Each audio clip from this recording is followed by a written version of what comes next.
Hey everyone, I haven't done an update in a little while. I was expecting to go to the range a lot more than I had, so I was kind of hoping for some range footage, or more range footage of this guy specifically. But what I wanted to do is take a moment to show you one of my 1911 projects. This is the first 1911 that I've built. It's a 9mm commander size, so it's got a 4¼ inch barrel, shoots 9mm. Standard magazine is this guy. This is Metgar, shoots 9 of these guys, plus one in the chamber for 10. And this one fits flush, by the way, perfectly with the bottom. Or you can put in a 10-round magazine. This happens to be a Wilson Combat, but there's a couple of 10-round offerings. And the magazine sticks out of the bottom a little bit. If I want to add magwell, this would be kind of a perfect fit. But I wanted to show this gun off, not because it's anything special. I mean, it is special. I built it myself. But more so because it's an experience that I wanted to share with the viewers of the channel. So this specific pistol came from an 80% frame. So this is a tactical machine, 80% lower receiver, which means it's not a firearm until you actually do things to it. Legally, you can own this. There's some laws, and state laws and federal laws, that you have to follow when it comes to when you're finishing up the firearm, what you have to do to it, transfer laws, things of that nature that you have to follow. I'm not a legal expert, so I'm not going to say anything specific to those. I'm just going to say they're out there. Be wary of them, and make sure you follow whatever you need to follow. The upper is a Fusion Firearms slab side upper slide. So the main difference for this guy is because it has just a flat face. There's not really a cutout right here like there would be on some other 1911s. And I knew this is actually a government size lower, and I wanted to put a commander size upper on it. So I knew that there would have been kind of an interference issue with the size of this rail versus that little thingamhoos. So I went with the Fusion upper. And then I'm not going to go over all the parts that are in this. That's a 10/8 performance flat face trigger on here, Magpul grips, and then kind of everything else under the sun. I'm using a Swenson barrel.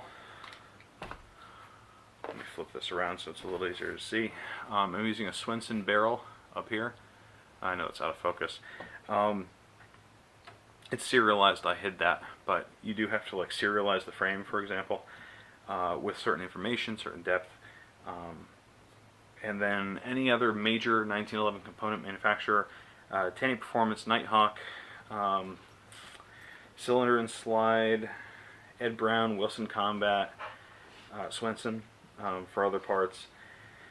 I want to say CCMG, and a couple others. I mean, it's all over the place. There's everything in here. 10/8 Performance rear sight. Let me see if I can get this in focus, because this is kind of cool. There, 10/8 Performance rear sight. 10/8 Performance fiber optic front. And yeah, it's an awesome gun.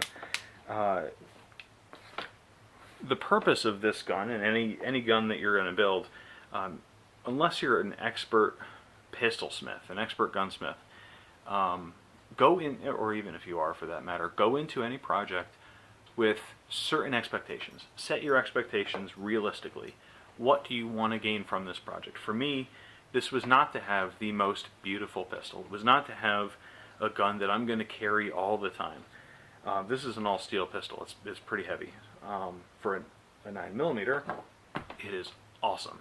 9mm shoots fantastic out of this. It's very, it's an easy shooting, low recoiling pistol. But know what you're going to get yourself into financially, from a skill level, and then know what the objective is. My objective with this was to have a gun that I learned from.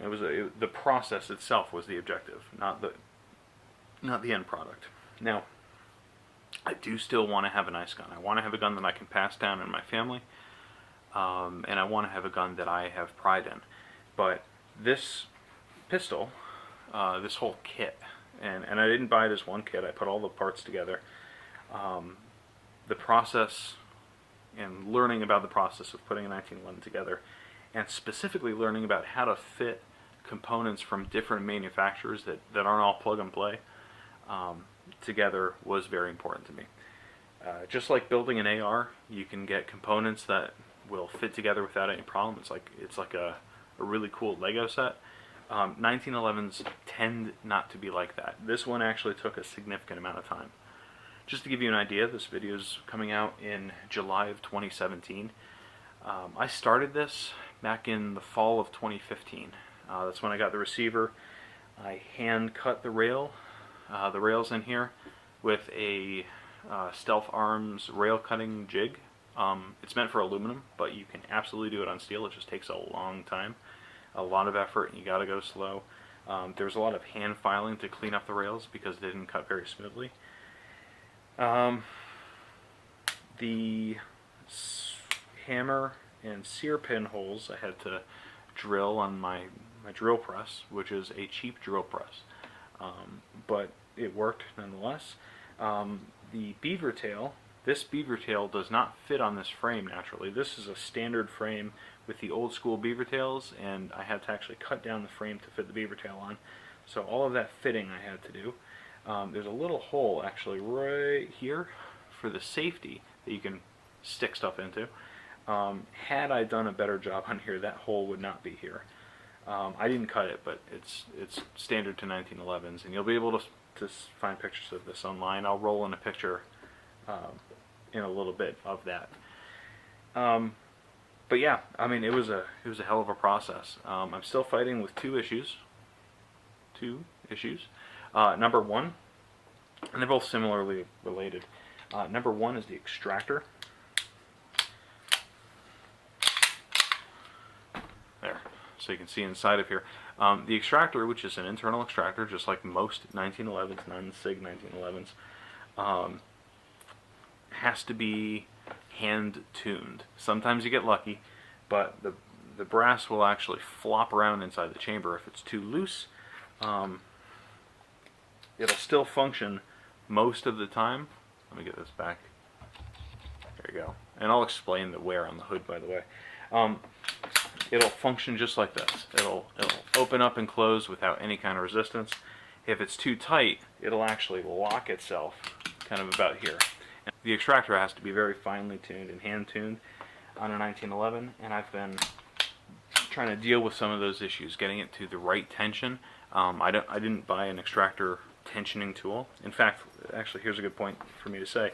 The tools that I did buy for this were the rail cutting jig, a jig to allow me to hand file this back piece, and the rail cutting jig included the sear pin and the hammer pin holes. And then I bought a block to help form that trigger guard area, or the trigger bow that is on the inside of the trigger, because I was having some issues with a magazine on there with a different trigger that I had, and then I actually just bought the 10-8 and it dropped right in.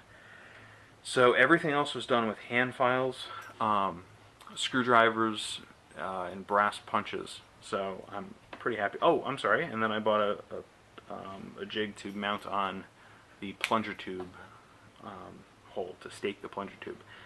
Everything else was done by hand. There is some wear on the top of the barrel. What I'd actually done was I Cerakoted the barrel and I Cerakoted the slide and the frame. It's hard to tell in this lighting. This is actually a blend of stealth gray and black, and then the frame is all black. But I did a Cerakote job on it just quick to kind of cover up the potential for rust, because this is all mild steel in this area. And I Cerakoted the barrel too. I thought it was pretty thin, but when I went to rack the slide after putting it all together, it was actually getting caught up on the barrel. On top of that, it was getting caught up on, let me zoom in right here, or zoom in, focus on there, on the front of the barrel bushing and the front edge of the barrel in here. So all of that was so tight that the buildup of Cerakote, which is only a couple thousandths of an inch, it's really not much. There we go. the buildup of Cerakote was actually enough to keep this from functioning.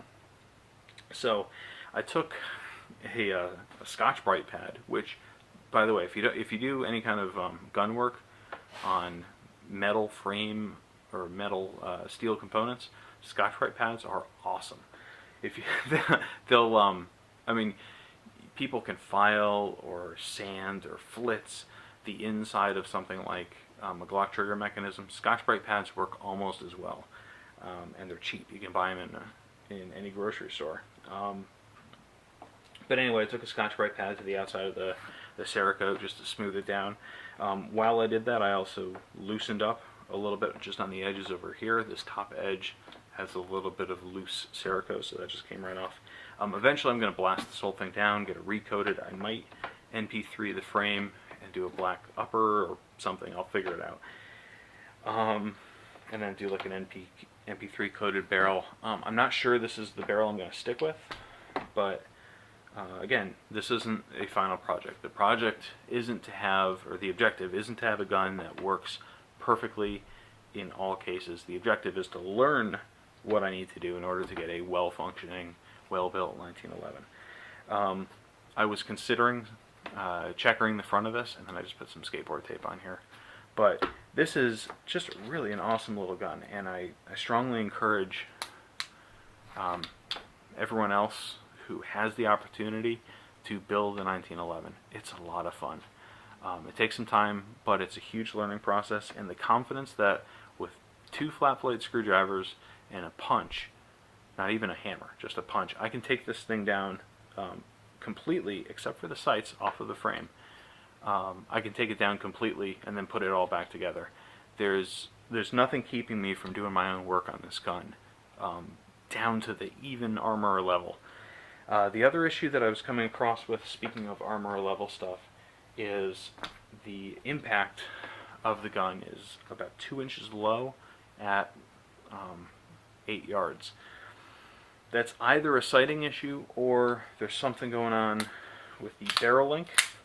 What could be happening is I could have too tall of a barrel link in here relative to the fitting of everything, which could be why the hood was scraping on the inside of the slide, even with that Cerakote. So I put a shorter link in, and I need to test the point of impact. But as far as function, I had a couple issues with the extractor tension on the earlier side. It was too light when I first brought this out to the range, and that was causing some failure to eject issues.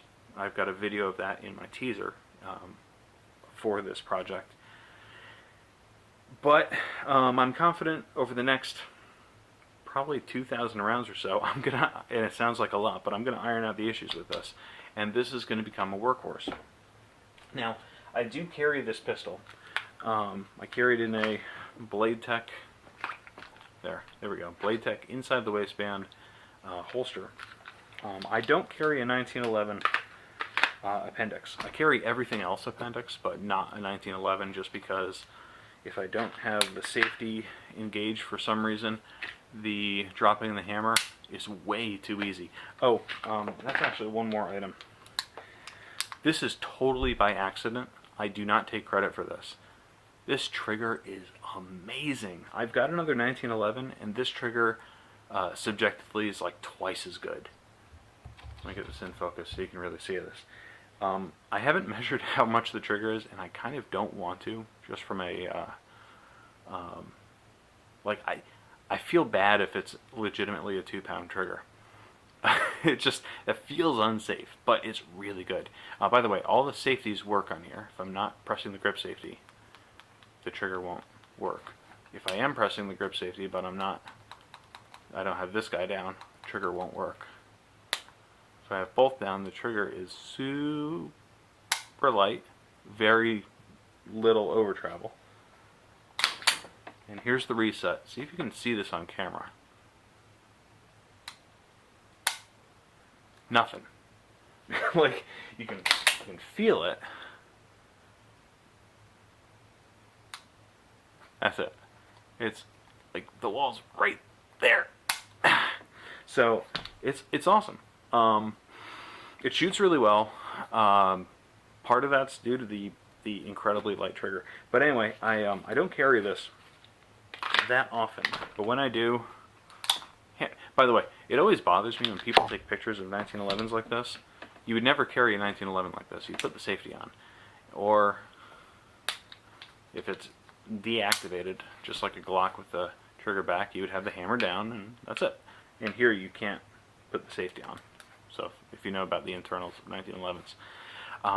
But anyway, I do carry this. I'll often put a 9-round magazine in there, and I'll carry my 10-round as a spare. It's so slim that it carries well.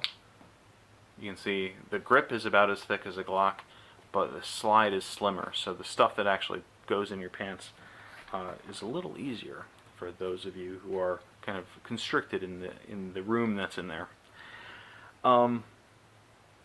But let's be honest, I have a Glock 19 as well. The Glock 19 beats this guy out in every category except awesome factor. The and let's be honest, the Glock 19 is cheaper. So this guy, there are big asterisks on the frame, by the way. But this guy, not counting the tools to put it together, was all parts and shipping and all that other jazz put together is around $850, which I did it cheap. You can spend a lot more on this by doing things like getting a checkered frame, buying a frame that's been cut down already,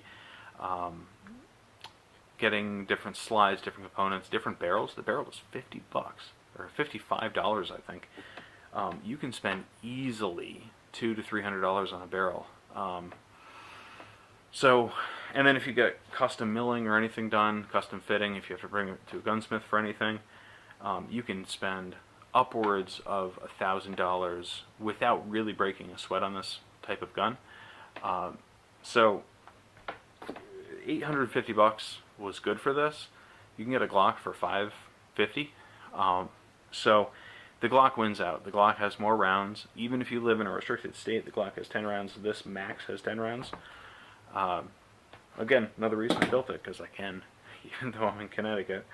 And then also you have, this is heavy. Like, even if you get an aluminum frame, it's still heavy. So just remember that, remember your objective. If you want to build a pistol that you can carry, you know what? Go for it. That's an awesome way to go. If you want to build a trophy piece, go for it. I would never want to hold you back from that. But I encourage people who are interested in building one for the learning experience to really sit down and think about if it's worth it for you. It was definitely for me, and I'm really enthusiastic about that, and I want to share it. So, hope you guys found this long-winded rant of a video enjoyable. This is a really fun gun to hold and to shoot, and I really hope you guys get a kick out of this. So, enjoy, and if you guys or girls, have built a 1911 before, have any experience that you want to share, please leave it in the comments. I want to hear. I'm interested to see what other people did, because this is an online community, so I want to hear what you guys have done. Anyway, stay safe out there, and hope you have a great day.